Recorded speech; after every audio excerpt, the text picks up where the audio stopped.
Put it up, Poe. I'm going to talk about some of the books that I've read over the years and why reading has given me so much pleasure. My favourite books growing up were the Lord of the Rings novels by J.R.R. Tolkien.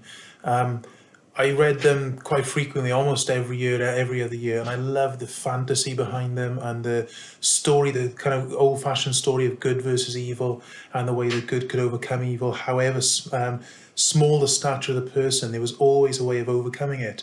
And I just loved those stories and lapped them up. And then growing up, I really got into the horror stories and the writings of people like Stephen King. Um, and what I found particularly interesting is as I've grown older, going back to those stories again and rereading them, is there was so much that I missed when I was a child that when you read as an adult, you've just got so much more experience of life and knowledge and different ideas out there.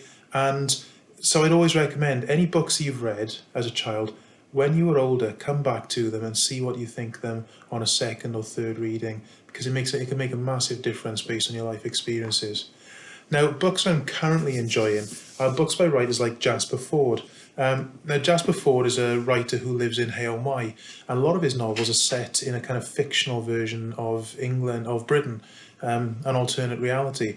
And so Wales is almost like a separate state that exists separately to that. And I love what he does with the kind of characters he conjures up. So one I've read recently is this one called Early Riser. And next on my list is another one called The Constant Rabbit, which is kind of very up to date with current politics. Anyway, I'll leave you with that.